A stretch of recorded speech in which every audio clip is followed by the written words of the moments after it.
नमस्कार मित्र, welcome to my YouTube channel. ABS ब्लॉगच्या शॉर्ट्समध्ये मी आपलं सर्वांचं स्वागत करतो आहे. तर आपल्याला माहिती आहे यावर्षी पावसाळ्याला जरा कोकणात लवकर सुरुवात झाली आहे, मे महिन्यातच. आणि जसा पाऊस या कातळावर पडतो, कोकणातल्या कातळावर, हे प्लाटू, हे कातळ अक्षरशः ब्लूमिंग होतं. म्हणजे पूर्णपणे वेगळ्या रंगात, वेगळ्या ढंगात सजून निघतं. तर आज तारीख आहे 6 जून आणि मी आलोय गोठिवऱ्याच्या कातळसड्यावर. इथे आपल्याला दिसते इपिजेनिया रत्नागिरिका. रत्नागिरी जिल्ह्याच्या नावाने ज्या फुलाला नाव पडलं ते फुल. यावर्षी पॉप्युलेशन प्रचंड आहे. मी सलग 3-4 वर्ष ऑब्झर्व करतोय. या 3-4 वर्षात मला यावर्षी मॅक्सिमम पॉप्युलेशन दिसली आहे. चला मी तुम्हाला दाखवतो. तर ही आहे इपिजेनिया रत्नागिरिका. रत्नागिरी जिल्ह्याच्या नावावरून ज्या फुलाला नाव पडलं ते आहे हे फुल. कोकणात आढळणारं, ह्याला भुईचक्र असं सुद्धा म्हणतात. किती सुंदर आणि नाजूक फुल आहे बघा, किती सुंदर फुल आहे बघा. पावसाळ्याच्या सुरुवातीलाच हे आपल्याला दिसतं.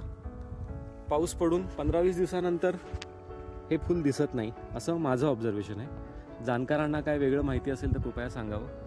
वरपासून ह्या सड्याच्या अगदी तिथपासून, ह्या भागापासून तिथे मला कधीच दिसलं नव्हतं इपिजेनिया. ह्यावेळी दिसलंय आणि हे सगळं इथून ह्या भागात पसरलंय.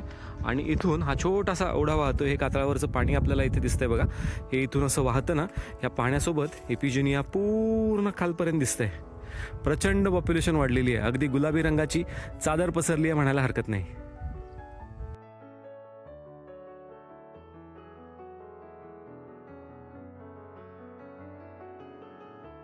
कातळसड्यांवर या फुलांच्या शोधात चालणं म्हणजे हे थोडंसं मृगजळासारखं असतं.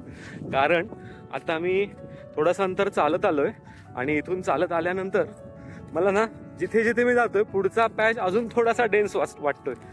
जसं मी जवळ जातोय तिथे गेल्यावर कळतं की डेन्सिटी जशी तिथे होती तशीच इथे आहे. थोडासा फरक आहे फक्त. तर हे मृगजळच आहे. आपण कातळसड्यांवर भटकत राहिलो ना, दिवस दिवस कधी जातो समजत सुद्धा नाही.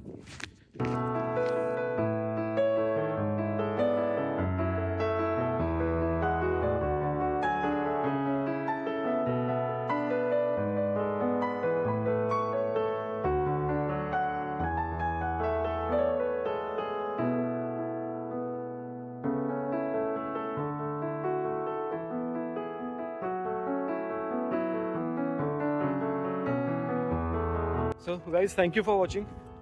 पावसाळ्यात जशा जशा नवीन नवीन वनस्पती उमलतील, इथला फ्लोरा फॉना जसा ब्लूम होईल ना, मी तुम्हाला हे दाखवत जाईन. सो चॅनलला लाईक, शेअर आणि सबस्क्राईब करा.